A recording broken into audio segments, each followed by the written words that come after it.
नमस्कार साथियों, स्वागत है आपका फिर से एक बार मेरे YouTube channel big bull market school में। आज हम बात करने जा रहे हैं लार्ज कैप, मिड कैप और स्मॉल कैप। इनमें क्या डिफरेंस होता है, इसको आज हम समझेंगे 5 पॉइंट में। ठीक है, चलिए स्टार्ट करते हैं। सबसे पहला है मार्केट कैप क्या होता है एंड कैटेगरी कैसे बनती है।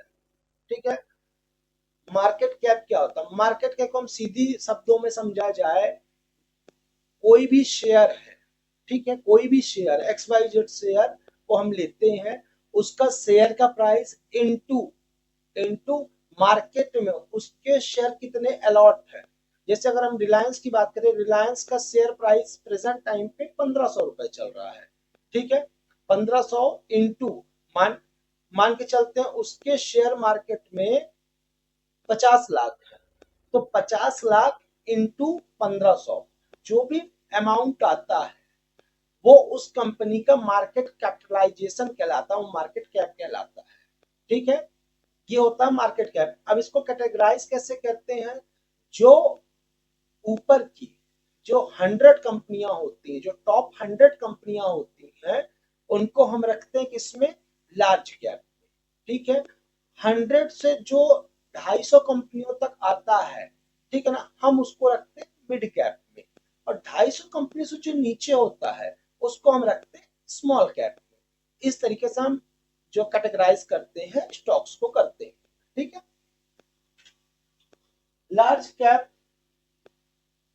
लार्ज कैप कंपनी में अगर अभी जैसे मैंने आपको यहाँ पे बोला था टॉप 100 कंपनी आती है इसके अंदर। ठीक है, ये आप देख सकते हैं टॉप 100 कंपनी आती है, स्टेबल होता है, ट्रस्टेड होता है। लार्ज कैप कंपनियों में अगर हम इन्वेस्टमेंट करने जाते हैं, इन्वेस्टमेंट का प्लानिंग करते हैं लॉन्ग टर्म में, तो इनमें हमको स्टेबल रिटर्न मिलता है एंड ट्रस्ट रहता है कि अगर हमारा इन्वेस्टमेंट इसके अंदर है तो हम एक तरीके से रिस्क रिवॉर्ड हमारा कम रहता है, रिस्क हमारे इन्वेस्टमेंट में कम रहता है ना, और हमको एक स्टेबल ग्रोथ मिलती है लॉन्ग टर्म में।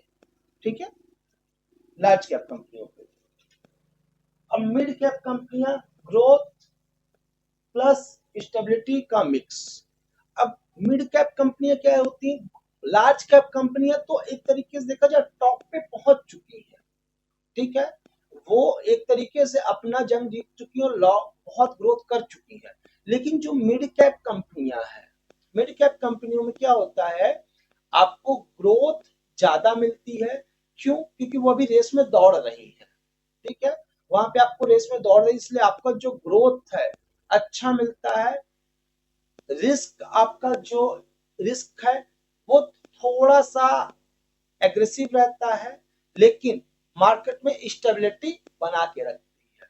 मिड कैप कंपनियां भी मार्केट में स्टेबिलिटी रिटर्न बना के रखती है। ठीक है, तो एज कंपेयर टू डिफरेंस क्या आता है? लार्ज कैप से ग्रोथ ज्यादा मिलेगी, लेकिन लार्ज कैप के अकॉर्डिंग यहाँ पे थोड़ा सा रिस्क रिवॉर्ड थोड़ा सा ज्यादा रहता है। ठीक है, क्योंकि मिड कैप कंपनी है। अब बात करते हैं स्मॉल कैप। स्मॉल कैप कंपनियों में यहाँ पे सीधा कैप मैंने यहाँ पे रखा है, high return high risk. Small cap company जो में हम इन्वेस्टमेंट करने जाते हैं 250, ये जो 250 रैंक 250 कंपनियों से रैंक की जो नीचे की कंपनियां होती हैं, वो किस में आती है? स्मॉल कैप में। अब इसमें इसमें क्या होती है? वॉलेटिलिटी ज्यादा होती है, वॉलेटिलिटी ज्यादा होती है, रिटर्न भी ज्यादा होता है। ठीक है, और उस तरीके से रिस्क भी ज्यादा होता है। ठीक है ना, अगर आप इसमें स्मॉल कैप में इन्वेस्टमेंट करते हैं, लॉन्ग टर्म का प्लान करते हैं, तो आप अपने इन्वेस्टमेंट में बहुत अच्छा रिटर्न्स भी गेन कर सकते हैं और साथ ही साथ लॉस का भी उतना चांसेस रहते हैं स्मॉल कैप में। ठीक है, रिस्क थोड़ा इसमें ज्यादा होता है as compared to mid cap and small cap, mid cap and large cap. इसमें स्मॉल कैप में काफी ज्यादा आपको रिस्क रहता है। ठीक है, अब इसमें रिस्क रिटर्न का रेशियो एंड इन्वेस्टमेंट चॉइस। अब देखिए यहाँ पे जैसे मैंने आपको समझाया, लार्ज कैप में स्टेबल आपको मिल जाएगा return, safe and stable return मिल जाएगा किसमें? लार्ज कैप में। लार्ज कैप में आप फिर से सुनिएगा, लार्ज कैप में जो आपको रिटर्न मिलेगा वो आपको मिलेगा सेफ एंड स्टेबल रिटर्न मिलेगा। मिड कैप में आपको मिलेगा बैलेंस एंड ग्रोथ मिलेगा। ठीक है, अब आता है स्मॉल कैप। स्मॉल कैप में आपको मिलेगा एग्रेसिव ग्रोथ मिलेगा, ठीक है, बट हाई रिस्क भी रहेगा। एग्रेसिव ग्रोथ तो रहेगा लेकिन हाई रिस्क भी रहेगा।